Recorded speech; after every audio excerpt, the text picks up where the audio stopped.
So I'm a scholar of international relations and global politics, and my research, most of it has been on questions around international security. So the past few years in particular, I've been doing a lot of work thinking through some of the long-term implications of the effects of Russia's invasion of Ukraine in 2022 on norms against conquest, territorially conquest of entire states.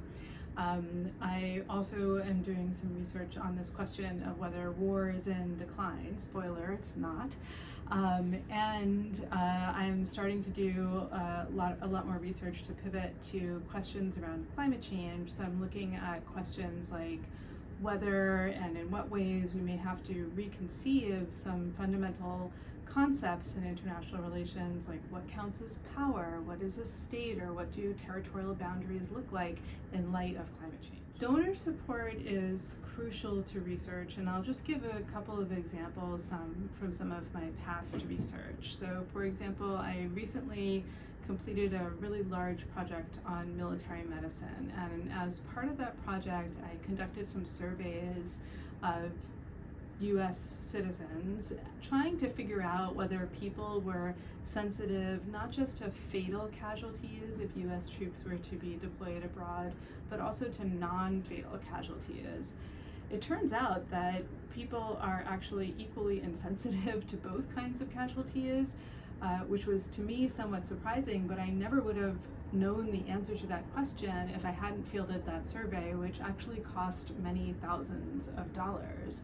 I also, for that same project, which culminated in a book, participated in a number of military medical conferences over the course of really a decade. And again, going to these conferences costs money.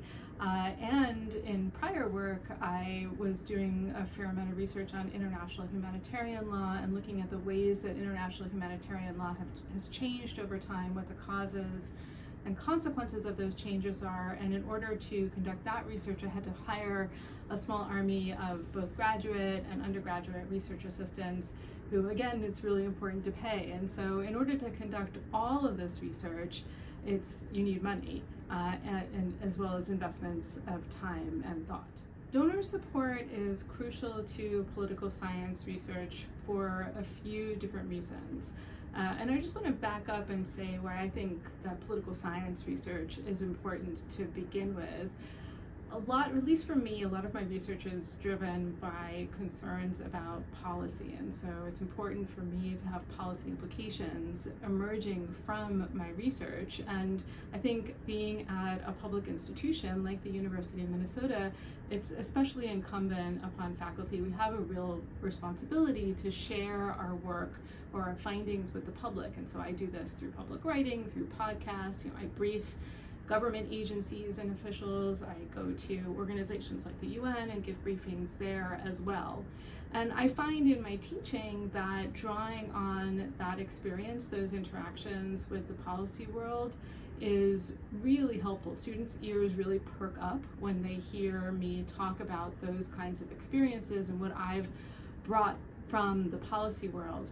But all of that research that I'm bringing to the policy world, it's based on years and years of work and scholarship and time and effort. And a lot of that work requires investments. It requires money because I have to be confident that what I'm communicating to policymakers is correct. And I can't be confident in the correctness of that work unless there actually has been significant investment in the research that's underlying the scholarship.